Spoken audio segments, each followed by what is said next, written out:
Hello and welcome to another episode of the Silk and Steel podcast. I'm your host, Carl Zha. Today we have a very special guest, Angelica, all the way from Taiwan. Sorry, how do you pronounce your last name, Angelica? Angelica Ong. Yeah, it's Ong. It's Angelica you Ong. can pronounce it Ong. In Chinese, it's Ong. Yeah, like So Yong. Angelica Ong, how would I describe you? You know what? I better let you introduce yourself. I think you would Sure. do a Hi. better justice. Hello, everybody. My name is Angelica Ong, and I'm a pro-nuclear activist. That's my job. But I also do a lot of commentary online, mostly about what I consider the Sinosphere, China, Taiwan, and beyond. Basically, I think there's a lot going on right now, and I've always commented on geopolitics since I was doing reporting. I was a business reporter for a long time, and I think actually the geopolitics part is shaping up for the it's taking up a lot of my mental space, let's say, but I can't really say it's what I do because nobody's really paying me for it apart from my lovely subscribers on Substack. So subscribe.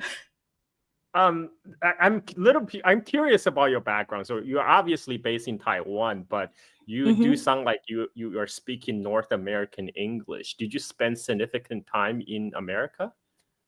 I'm a dual citizen. My mom Okay. actually was so determined to make me an American that she was pregnant with me and she kind of hid her pregnancy under a big coat and did the whole giving birth to me in California thing, so I would have birthright citizenship. I didn't really return to the US until my college days, but Mm. I've lived outside of Taiwan before that too.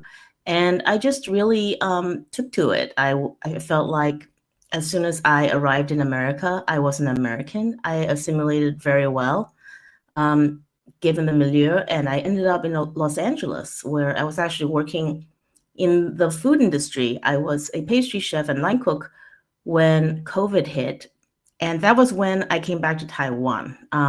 Where in Before LA? that, Oh, I'm sorry. Where? Because sure, I no live in problem. LA.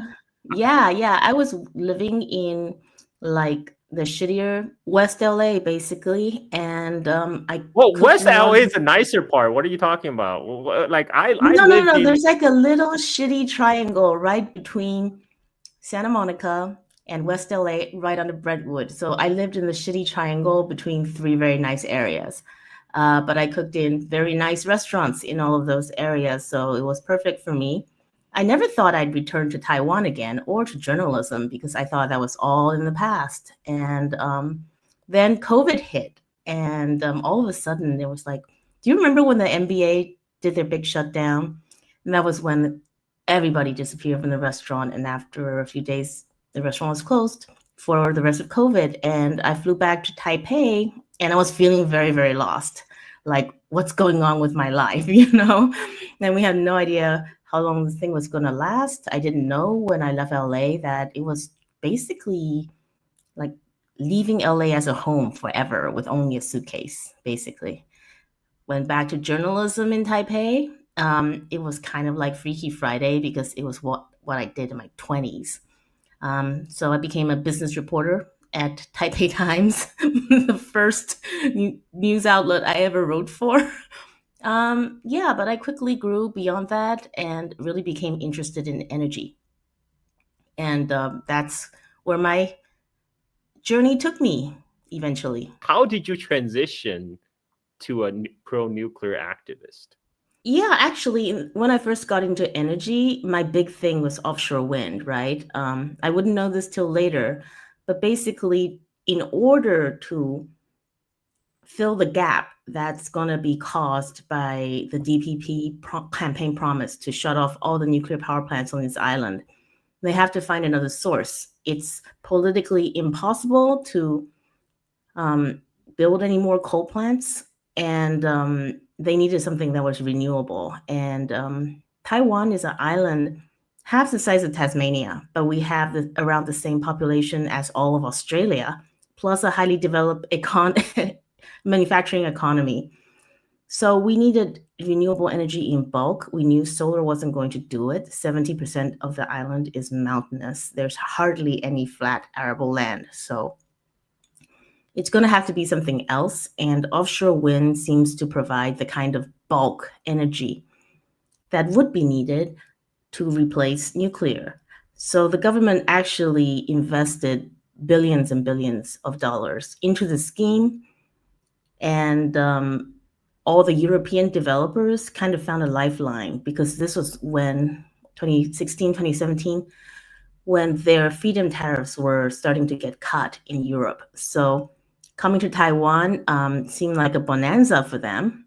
And for President Tsai, it made for a very campaign-ready slogan. It's like, we're following in the footstep of Europe, and this new technology is going to free us from generating with atomic power forever. We will deliver on the DPP's longstanding promise of a nuclear-free homeland.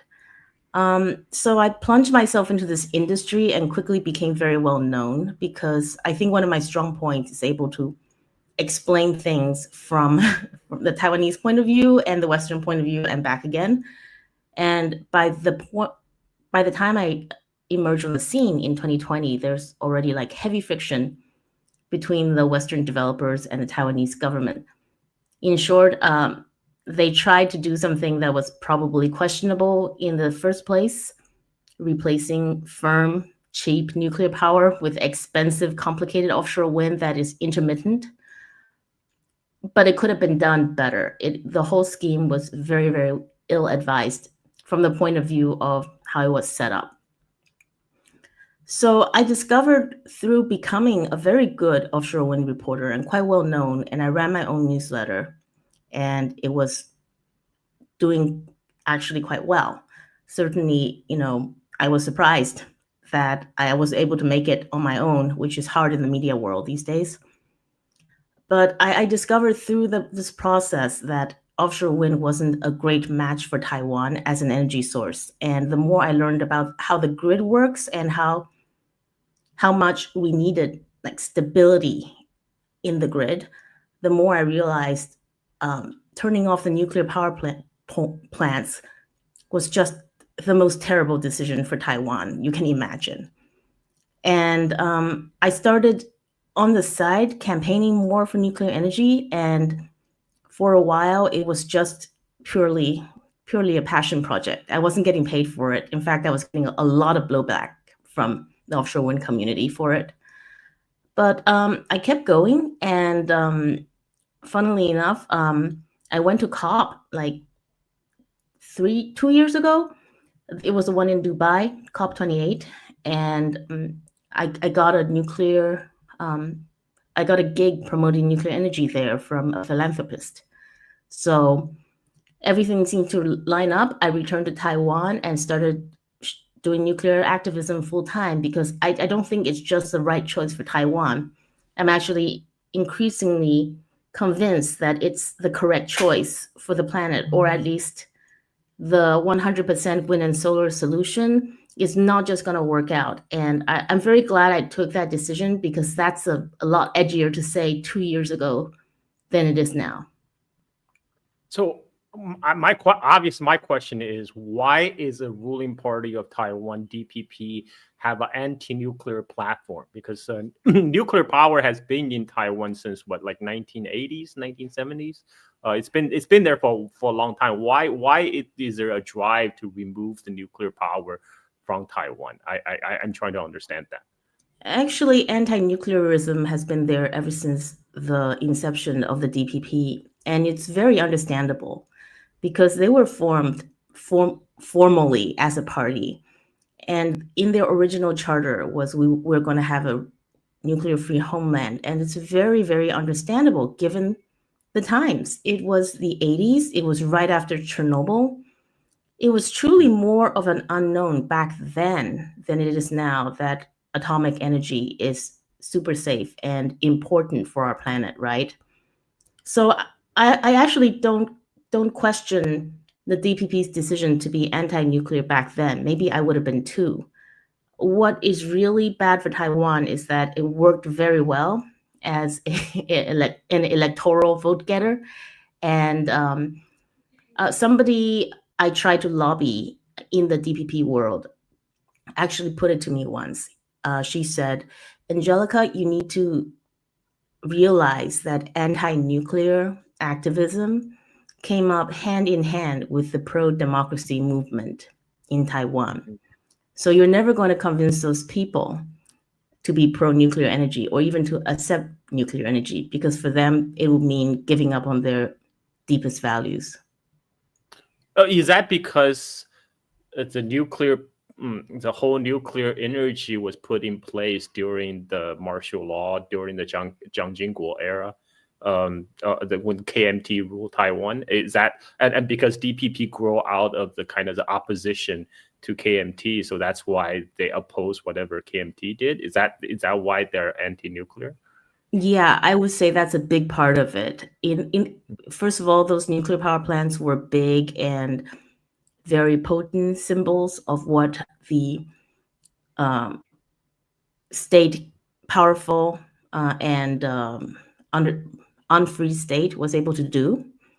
And even though they produced a lot of economic output, nobody ever thought to get the consent of the people living near them or of Taiwan in general.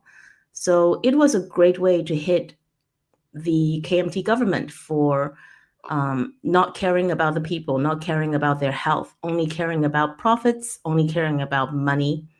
And for a while, I think people forget now, because the current DPP is very much in the neoliberal middle now, and very much like the like-minded democracy playbook, and it takes the achievements of TSMC as its own.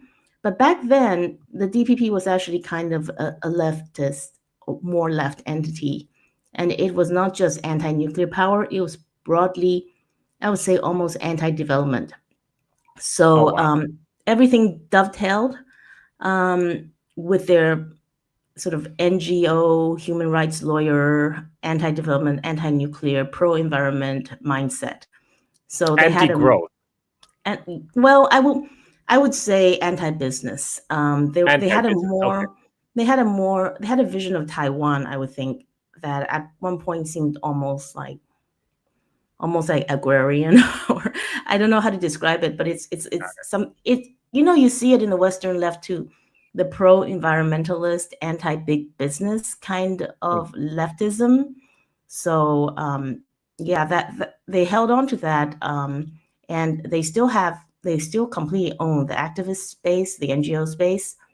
But obviously, once they got into power, they realized, hey, economic growth is really nice, not just because it's now that we're in power, we are benefiting from it, but also it's a vote getter. It's what you need to keep being elected. Now, I remember I first discovered you on Twitter because you post a lot, and I remember you used to be a quite vocal supporter of the DPP. But recently there has been a big shift of your political stance. I mean, this is one of the reasons I invited you to the show, to share with us your own political. I'm interested in your own political transformation. How did you become from like a more pro DPP position? Now you shifted to the other side, but you is it mostly because of your pro nuclear activism? I would say that sometimes your shift in beliefs can happen like a bankruptcy, right? It happens slowly by slowly and then all at once. And I feel like that's what happened. That's why everything seems so sudden and precipitous. Like people are literally like, Angelica, what happened to you? Are you okay? Are you manic? Do you need help? Have you gone crazy? Have you cracked under the pressure of living in the most dangerous place in the world? Have you wait? Who asked you if Who is saying Taiwan is the most dangerous place in the that world? that was a cover on The Economist a couple of days ago, so that's an in-joke. But people really thought I was maybe cracking under the pressure of Taiwan being under the Chinese invasion threat. They also thought because maybe maybe I should ask you, do people on Taiwan feel like they live in a very most dangerous place in the world currently? No, of course not. But I will say this, people do hear the ticking of the reunification clock a lot louder than they used to when I got here in 2020. So it seemed like everything, the flipping inside me happened, seems like it all at once, right? And it was all this year. But quite frankly, my belief in the DPP and their version, not just of human rights and democracy, but in terms of how viable they are at governance and how truthful they are when it comes to describing what's happening right now or in the past, or how capable their policies are. That's been a gradual process of loss. And it started with me discovering that, yeah, I think they understand quite well, they're not stupid, the situation with Taiwan's grid and our economic need for nuclear energy, and why renewable energy is just never going to make it to the level they say they want it to go in Taiwan for various systematic engineering related, economically related reasons, right? We are an island grid with poor renewable resources.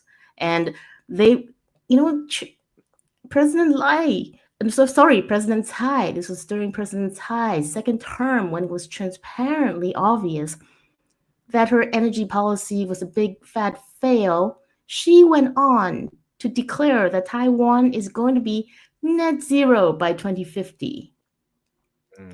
I mean, I just felt like I was so disappointed with her, because when I first came back to Taiwan, remember when I was feeling really lost and not really knowing where my life was going to go, and feeling really unconnected with Taiwan after being away on and off for so many years. I mean, I've worked in Taiwan before, so it's not totally foreign, but I truly believe I would never live in Taiwan again as a full-time resident. So I really got a lot of comfort from the Taiwan aura up moment during the COVID. I don't know if you remember when we're doing a lot of cute things like, I don't know, exchanging care packages with Lithuania, or having Czech politicians coming to speak at our government about how great it is to stand up for democracy and how it's scary, but in the end it's all worth it, and that sort of thing. And I thought President Tsai herself was a very charming politician. I thought she was cool. I thought she was a girl boss. I also thought that she knew what she was doing. Like she knew, like, she had a plan for where she was going with the country, and that faith, that fandom, I was a Tsai fangirl, really took a hit when I saw how disingenuous she was about the country's energy policy. And that really raised the question in my mind of how truthful she is, how capable she is about everything else. And it opened the door also because the pro-nuclear activism world is full of KMT and TPP supporters.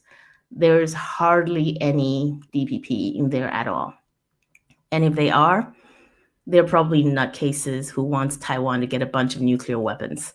So I slowly, almost by osmosis, absorbed the fact that the DPP is not a straight dealer when it comes to a lot of what they're saying, either about our current situation or about our past, our history, and also about our military situation. So the military in Taiwan is actually still a very much KMT-dominated institution. And this is something that the DPP can't do anything about. They can sort of parachute in a few guys at the top with their political affiliation, but the rank and file of the military tend to come from military families, and military families are the bluest of the blue.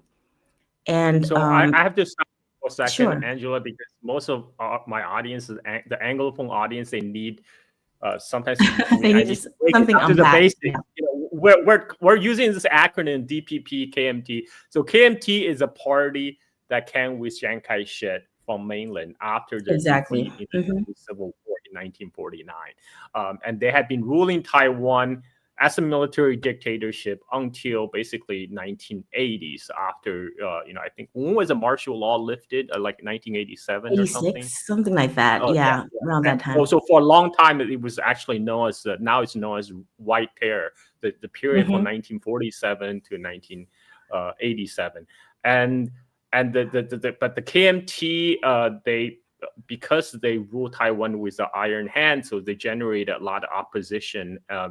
And KMT was very good at cracking down. They killed all the red opposition first. They killed all the commies, and then so what was left is kind of the liberal opposition that was formed under the DPP.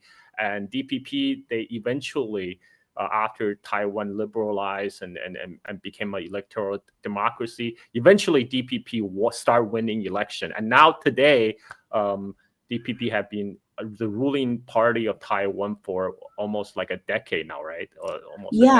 Tsai Ing-wen got elected in 2016, and the DPP haven't lost a presidential election since, although the last one was definitely much closer. President Lai Ching-te was only elected with 40% of the vote because the KMT and a upstart party called the TPP, Taiwan People's Party, they split the vote, the anti-DPP vote. I think a lot of people are like me, they started off being wanting to give the DPP a chance, and they have become really disappointed with the poor governance. Meanwhile, the KMT, they've been unable to defend themselves against the charges of despotism and being anti-democracy. And it's because they wanted to tell the truth in a partial manner, and they didn't want to tell the whole truth, which is that, like you said before, a lot of the people they killed were not like Taiwanese separatists, pro-democracy dissidents, right? They were commies. And they wanted to separate the good victims they want to atone sincerely for. Ma Ying-jeou went to the 228 memorial every year and bawled his eyes out. But now to bring things like from the past right back to the bleeding edge of news, when the new KMT chairwoman, Zheng Lee-Wen, when she went to Ma Changding, where many of the victims of White Terror were executed, she was criticized. She was criticized by the DPP and the KMT establishment alike. And the KMT establishment basically criticized her for affirming the Chinese Communist Party's version of history by mourning these commies who were rightfully shot and being disloyal to the memory of Chiang Kai-shek. Like, they wanted to atone for the right kind of victims, not the wrong kind of victims. But the fact of the matter is the majority of the victims were the wrong kind of victims, right? Meanwhile, the DPP, who used to go to Ma Changding all the time, lay flowers, and counted the dead commies kind of as their own. They basically scrubbed the ideology from the victims and made them out to be pro-democracy, pro-Taiwanese separatist victims, a proto-Taiwan independence maybe. But now all of a sudden they remember, Actually, they were commies. It's very, very problematic for the KMT chairwoman to go there. So it's like, okay, they're literally the same dead people. How can they be like proto-Taidu martyrs for one occasion in the past when you wanted to politicize their executions?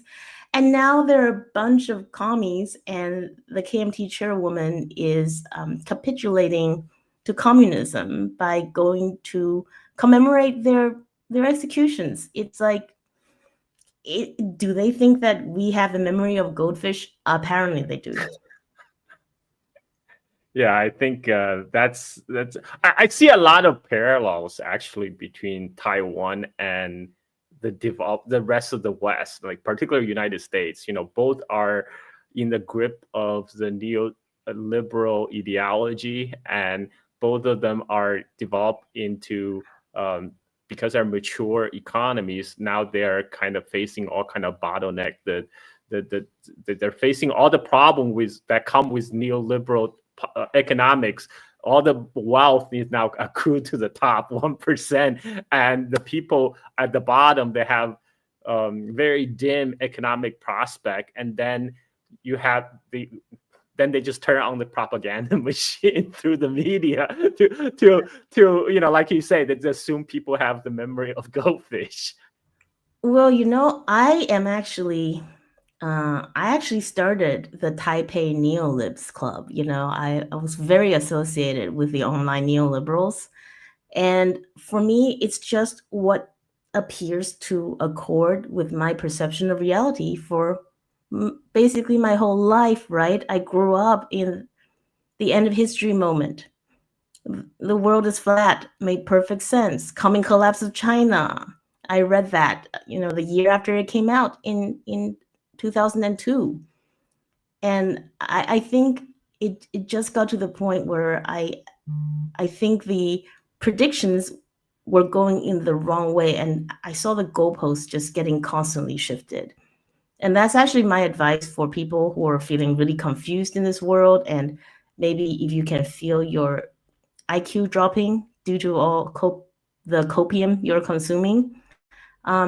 This is how you figure out who's telling the truth and who's dishing out the propaganda, right? Both sides uses propaganda, of course. They want to tell the story from their point of view. So for every 5 minutes you devote to the kind of media that's on your side, just give 1 minute to the others. And you don't have to take their word for anything.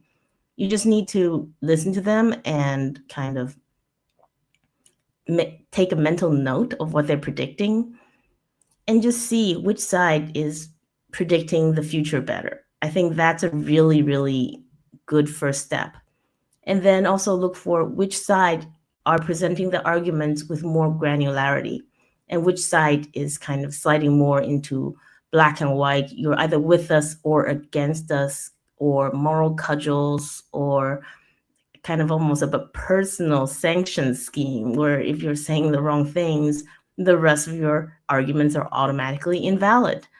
If they're doing that, that's a side that's probably trying to propagandize you. Well, both sides are, but they're the one that needs more hopium and copium in their narrative to make it stand up. Yeah, I think people just need to develop a better media literacy. I mean, a lot of time you can still glean useful information from the media reports, but you just got to understand their angle. You got to understand who is paying them, who is funding them, why they are, you got to understand they have agenda. Peel away at the agenda and to see what kind of useful information you can still glean out of it. I'm really interested in how like I said, I was interested in your political transformation, because I noticed at one point you were posting on X, you were saying, okay, what is the DPP doing? Their anti-nuclear stance is totally detrimental to the Taiwan's national security, because Taiwan needs the nuclear energy, need to develop nuclear stockpile in order to defend itself against the imminent threat from mainland. But now you're taking a much more nuanced view toward the cross-strait relations. How did that come about? Well, I think the DPP should keep the nuclear power plants on perspective to defend itself against a blockade or whatever perspective is very much actually the US standard line, because they need Taiwan to at least, not just flop over completely, right? That wouldn't really serve their purposes.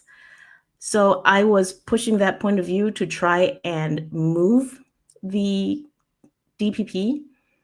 And I know that their biggest sponsor was the Americans. So that seemed to be like the most effective way to do that. So a lot of it was just like lobbying, like trying to solve a problem of how to make the DPP do the right thing, despite That's smart, actually. having to take a political hit for that. But I think eventually I just realized, actually talking to a lot of people who either are from military families or have a military reporter friend, and it gradually, again, it's like a sudden, and then you get a light bulb moment, but you don't get it because of the proximate piece of information you encounter before the light bulb moment, but because all of a sudden you gather enough information to see the picture, see the whole picture. And I was like, oh my God, there's no way. Like Taiwan, back in the 90s, where if Taiwan wanted to declare independence, we should have done it in the 90s. Because when we first democratized, I think we are about 1/50th or 1/60th of China's population. But we had like 40% of their GDP. Their military was completely useless, and the United States could just completely obliterate them. And so that was a time, if the DPP was serious about Taiwanese independence, when they should have really pushed that agenda, right? Also, I think that would have been a great time for the KMT, if they were serious, which they say they are, about staying true to their Chinese roots, to work out their differences with the Communist Party of China, because that was their moment of maximum leverage.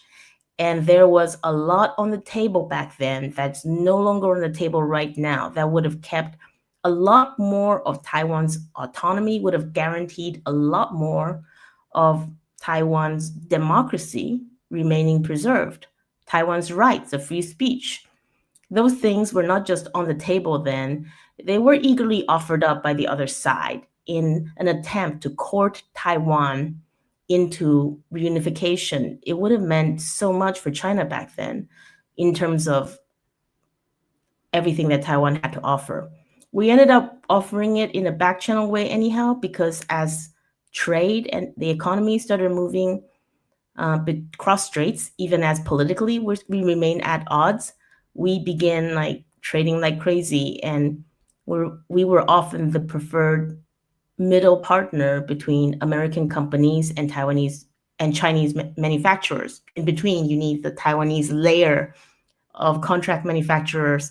The crudest way I've heard this said by an American business person is, we like it when we tell the Taiwanese what to do and the Taiwanese tell the Chinese what to do.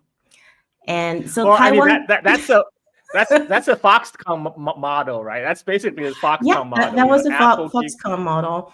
And for years, Taiwan got rich off that, but not in relative terms. China was starting from such a low base and growing so quickly that the relative balance of power switched very quickly between the Taiwan Straits, and the Taiwanese were no longer able to be a hard target for the Chinese anymore. I think Rand Corporation basically said in 2006 in a paper that according to their war games, they can't be convinced that America can actually, even if it's trying, can actually protect Taiwan in a cross-strait contingency, right? And eventually, the Taiwanese layer in the middle, we were, surprise Pikachu face, we were replaced. And we thought it could never happen to us, but it did. Now it's happening to the Americans. They realize, oh my God, I thought the Chinese would always need somebody in Cupertino to design phones. And it turns out they don't. So now they're panicking. So we panicked first, now they're panicking. And the whole situation is one that could have been resolved in a more considered, from a position of advantage, with dignity on both sides. I feel like is now descending quickly into a game of scrambling when people realize all at once that something that they thought was impossible is already happening. And now, how do we resolve the situation? Yeah. I totally agree with you. Taiwan had a like opportunity of a lifetime during the 90s to have a very a settlement that's much to Taiwan's favor. But at that moment, you have to remember in the 90s or even up to early 2000, this was a time of end of history. This was the time of the end of history. And this was the time of Gordon Chan's coming class of China. So a lot of people did believe, I believe even the Taiwan top leadership believed that they just have to wait China out because there's coming class of China. We can just wait them out. And so I think that's why they lost that opportunity. This is my opinion. I think so. And I think status quo forever became the default belief of most Taiwanese, because you have to understand they live their whole lifetime under the threat of Chinese invasion, and it never happens. Like,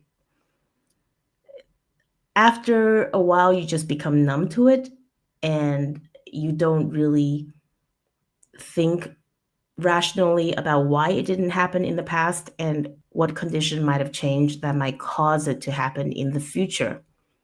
And I do notice this phenomenon that's really, really, really interesting and weirdly universal is people who make bad geopolitical calls often end up losing also their ability to self-correct. And they double down on the bad decision over and over again because almost as if facing up to it is too painful. And I think the bad decision in Taiwan's part is thinking that America will remain stronger than China forever, and thus Taiwan could enjoy status quo forever, kind of balancing between China and the United States and getting benefits from both sides. The metaphor I like to use is we are a little dinghy, like a little lifeboat, and we're attached to a much bigger mothership that was the US. And we could rest on that dinghy and just kind of ignore like where it is we have to go because it felt like it was secure enough. And now we're at a moment in history where the cord has been cut. We are no longer attached to the United States mothership. The United States mothership is actually fighting for its own survival right now. So they don't have time to take care of us. And in that position, it's a lot different to argue for status quo forever. It doesn't mean you have to jump out of the lifeboat. I'm not advocating for reunification tomorrow. I'm not waving a red flag and saying long live the Communist Party of China. I'm not. I'm saying we are now in a situation where we are a lifeboat that's looking for land, looking for safety, and that has to happen now. There is no status quo anymore for me, actually. I think what we're in now is a different phase of history. You have a very sensible position, but I'm sure your political shift has created a lot of shock and consternation among, your former associates. Did you get a lot of pushback on like, Angelica, what are you doing? Why are you being an apologist for the CCP now? Why are you betraying the cause of Taiwan? Did that happen? An insane amount of that happened. I was totally unprepared for what was about to happen when I came out as a pragmatist on this issue. You have to understand, this is not my first rodeo. I've I've kind of changed my mind a lot about a lot of things throughout my life. And I felt like I had to do that because I literally grew up between different cultures with different conflicting ideas of what's right and wrong. And they're constantly deluded into thinking that that is a universal and only right way to do things, right? So you cannot have the ability to move in and out of these cultures and truly be connected to them without also having the ability to make up your mind and change it once in a while. So I changed my mind, by the way, from offshore wind, being a supporter of offshore wind, in fact, having that be my livelihood. And when I switched to the pro-nuclear side, I had to bite the hand that fed me. And I had to basically, I backstabbed the offshore wind industry in the eyes of the offshore wind industry. But I thought I did it gracefully. I thought I did it with a lot of space for acknowledging people's hard work. And I did it with careful attention to say that no technology is good or bad. It's just suitable or unsuitable. And this is what went wrong. In Taiwan's case, not that offshore wind shouldn't exist in Taiwan, but that it should be done better, and we shouldn't be so reliant on it because you literally don't know when the wind is going to be blowing. So I did that, and I thought I did that really gracefully. There was, of course, there was always blowback, but I handled it no problem. And I thought I acquitted myself really well. I managed to keep a lot of my friends who were less ideological about their professions. So I thought, well, the same thing is going to happen, right? I'm just updating a few priors, duh. The world's been changing. Haven't you noticed the Trump tariffs? I mean, in my mind, I thought my moves, like every step of the way, was perfectly reasonable.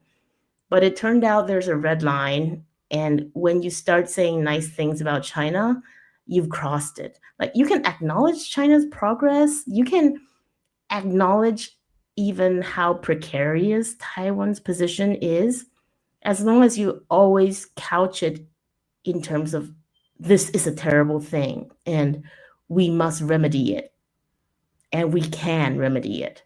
As soon as you start to acknowledge that maybe the gap's gotten too big to remedy, or if you even go further than that and say, wow, China is really impressive. They've done some great things. And in the long run, reunification between China and Taiwan in a form that, if we get good terms and get to actually negotiate terms that allows us to keep the way of life that we're used to, it might not be a terrible thing. It's certainly a much better position than Ukraine found itself in. Or even further than that, China could have turned Taiwan into an ashtray, probably anytime after 2006, and the United States would have had limited means to do anything about it. But they didn't, because they don't want war. They still see us as their compatriots, and they really don't want a forced reunification. And that requires us, in order to keep the peace, to actually also reach out with goodwill and address their concerns. And if both sides kind of put their cards on the table, then we can settle it on the negotiation table and not on the battlefield. That is a very pragmatic position, and before I only know, another Taiwanese person, Shang Yu, who I'm sure you know, Yeah. and I thought he was kind of the lone voice in the woods, talking about having a better, maintain a better relationship with mainland China and being pro unification. But I did notice now you are not alone. I mean, there's a famous Taiwanese influencer, the Gym Boss, who recently switched his position on the issue of cross-strait relationship and reunification.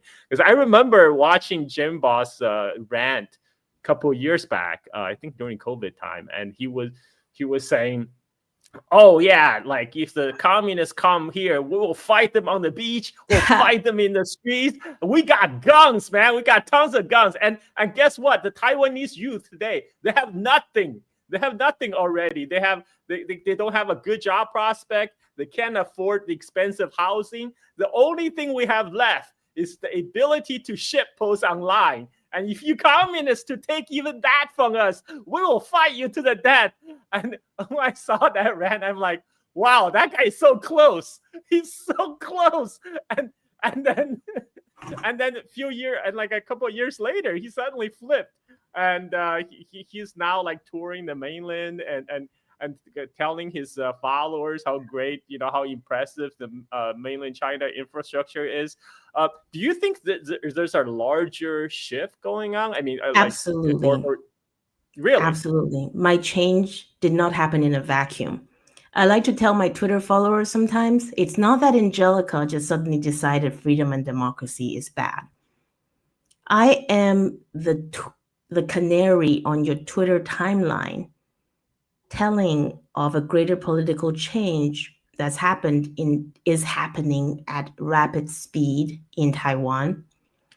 And the change is happening again because of wider global changes that we've seen that's happened in the past few years very, very quickly.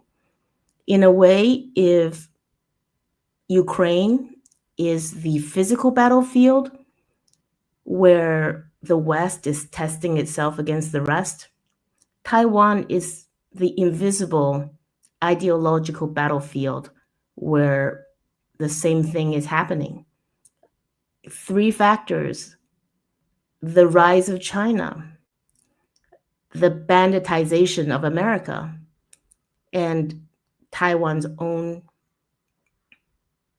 stagnation. I think those are the 3 factors that is causing this political earthquake that we are still convulsing through right now. Outsiders don't see it because they stick to the English language media, and the English language media is completely aligned with the DPP view of events. So it's always, oh, why is KMT being so awful? Look, there are protesters on the street because the KMT is being so awful. And they'll never get the full story from the other side because they'll simply delete it before they even read it. If they get to read it, if it's written about, which it isn't in the Western press, and then they're really surprised when things don't line up with their expectations. Don't take it out on me. This is like all of Taiwan. Or if not all of Taiwan, I would say a lot of the middle voter who used to be more sympathetic to the DPP and pro status quo forever, a lot of them are suddenly remembering, gee, we're Chinese, or China's actually not doing so bad. And especially the Gen Zs, they grew up never experiencing the Cold War mentality. They grew up when China was already like not doing bad economically and rising quickly in terms of the economy. And in an age of unprecedented, I'll say, relative lack of opportunity in Taiwan, because you have to understand wages have been stagnant for decades here, but housing prices go up every year. Before I was born, my mom was a real estate agent, and the real estate boom in the 80s was so potent that she sold houses out of the apartment project before they were even complete, right? She'll just point at a model of what this project's going to look like, and she'll take people into a model of the apartment and say, this is what your apartment will look like. And people bought off the back of that because they were so eager after they built their own factory, got their first bucket of gold, as we say in Chinese. When you get your first bucket of gold, you know what Chinese people like to do? They like to buy their first piece of real estate. And then they like to buy more, and then they go up in value. So they keep buying more and more and more and more. And this is so fantastic. Good for you if you were doing that in the 80s, 90s, the noughties, whatever. It just keeps going up, right? You pay more and more for it, but then you always end up the winner. It's like a casino where it's just like, let me keep betting on black because it's always coming up black. But it's not so good if you're a young person and you graduate into a stagnant wage environment, and then you realize, damn it, there's no way I can afford to buy an apartment. I'm going to have to live with my parents forever. People put off major life decisions, marriage. People don't dare have kids unless they feel like they can put a roof over their own heads. So you have a generation that sees the rise of China and look back at Taiwan and see not the thriving rainbow boba democracy, world-beating TSMC state that everybody else sees. They see like no hope for the future, no hope of ever getting on their feet, be independent. And even if their mom bought them their first apartment or whatever like that, they never feel like they can truly be their own person. They feel like their future is like imagine the ceiling slowly lowering on Taiwanese potential generation after generation as housing prices get higher and higher. I've heard somebody describe rising real estate prices as a tax on future generations, and I think that's very apt. Yeah, I see so much parallels between Taiwan and the West, particularly United States. I mean, like Yeah. this Gen Z in US is facing the same bleak economic future, the same rising housing prices, and same anemic job market. And because both of these places are practicing liberal neoliberal economics, but the what I see in the United States, though, is like the U.S. voters are so demoralized, after being cheated by their politicians who promised change. First Obama and then Trump. Do you think it would turn out different for Taiwan? Do you think that there will be actually lead to political change in Taiwan?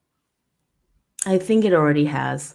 I really want to mention how extraordinary it is that the KMT elected somebody like Lee-Wen to be their leader, because she's actually somebody who's determined to get cross-strait peace done. And she will say things like, I aim to extend peace between the two sides of the Taiwan Straits, and the first step to doing that is resolving the past conflict between the nationalists and the communists. And that doesn't sound like much, but it cuts to the truth, right? We were two sides of a civil war. The Republic of China was the losing side of a civil war. And the reason why we were able to survive until now is US support, right? And the US supported us not out of the goodness of their own hearts, but because we are a valuable geopolitical bulwark, kind of a little thorn in China's side that they can push or withdraw as it befitted the rest of their plans geopolitically. Actually, I think the older generation of KMT have more realism about that part, that we are a part of their vassalship system, because they know how we were choked back. I think at one point Chiang Kai-shek was getting quite adventuresome, and a lot of all that white terror stuff is just your typical Cold War fascist versus communism stuff, right? And not only did the U.S. not only did the U.S.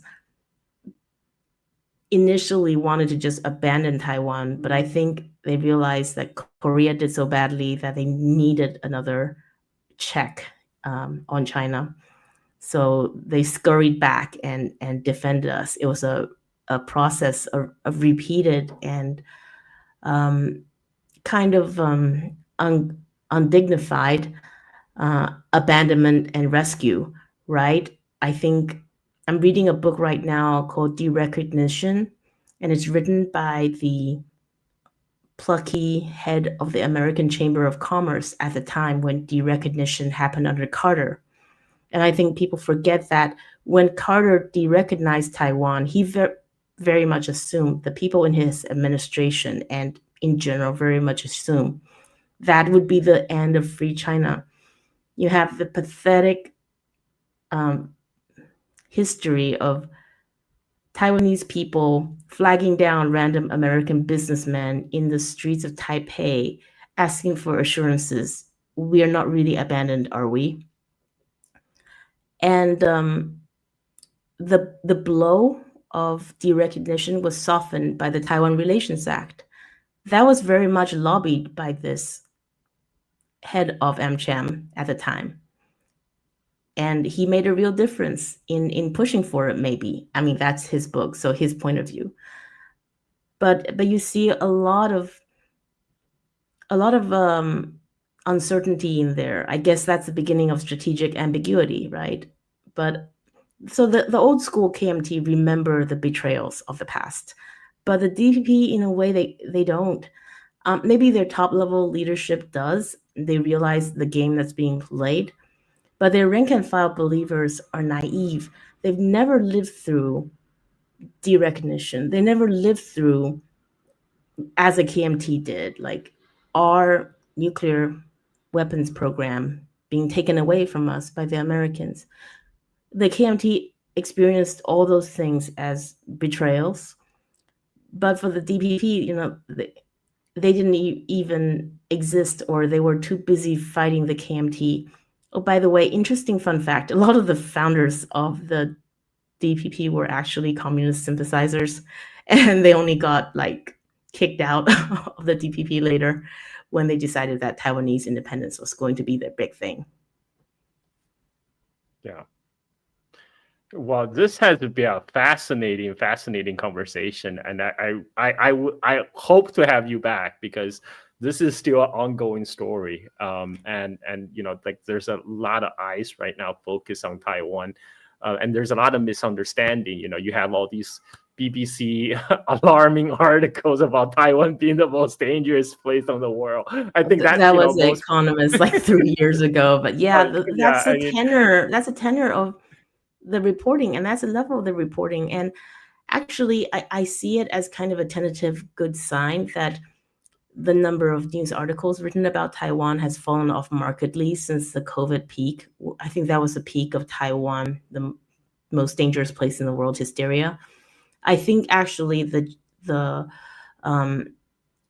reunification threat, the sort of forced reunification threat, has only increased on China's side as they become more confident in themselves. They face the US down in a tariff war, and they really powered up their military so much that we can see in recent events. Not that they fought in any wars, but there are signs that their military is getting so powerful that the United States probably wouldn't be wise to try and confront them in their own front yard. So yeah, definitely keep an eye out. I would really encourage people to keep an eye out on Lee-Wen and the discourse around her. To me, she and Jim Boss are two people that might have changed the course of the whole conversation that we're having. It's always a question, right? Do people like that arrive because the pressure in history reached a certain level, or do they shape history? I don't know. But I think they definitely shape short-term history. I don't know if long-term history was always going to go in one way or another. I prefer to think that we have the ability to shape history. I believe that World War I wasn't inevitable. World War II wasn't inevitable. The war in Ukraine was not inevitable. But it is very, very hard when you have those historical forces moving in a certain way to be wise enough to avoid war. And it takes work, and it takes to dissolve historical grudges that are 8 decades in the making. It requires a certain kind of ability to rise above, right? Otherwise, you're always stuck. You're always stuck in the conflicts of the past. But if Taiwan can do it, it will be pretty amazing. It's pretty much the equivalent of hitting the geopolitical jackpot. Imagine being like America's ally, loyal little brother in the Pacific for 8 decades, right? We benefited a lot from that. We got rich from that early.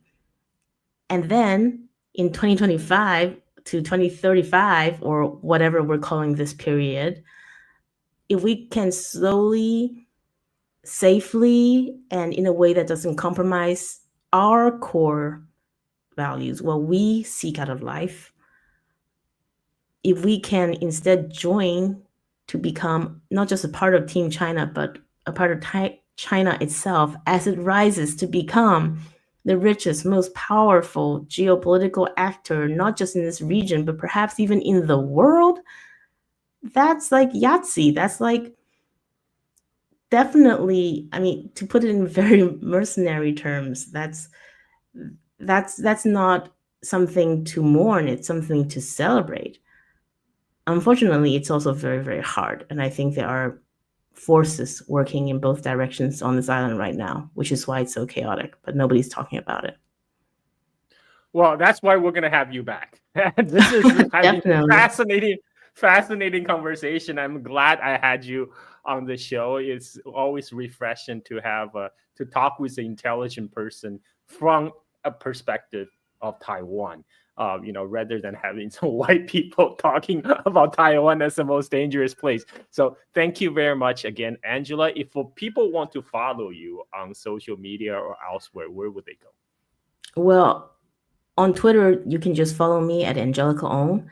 But I would highly recommend doing a web search for typology, Taipollogy. And either on YouTube or on Google, you'll probably come up on my Substack or my new YouTube channel. Eventually, I hope to turn the content of my YouTube channel into a podcast too, like on Apple and whatever. Maybe Carl can give me some tips on that. What is the name of your YouTube channel? Just Typology? Typology. Yeah, type it in. Typology. Like typology as in like Taipei-pology? Yeah, just Taipolgy. Okay. I'll put the links and description in the description below. Links to your Twitter page, your Substack, and your YouTube. So for people that wish to follow Angela, make sure to check those links. She has very interesting insight on Taiwan and this relationship with China and United States. Highly recommend. Thank you very much for making the time to speak with us. And I would definitely looking forward to our next conversation. No problem. It's been a pleasure. And I can honestly say I never thought I'd be in this situation, but here we are. Yeah, it's well, I think on that note, thank you for tuning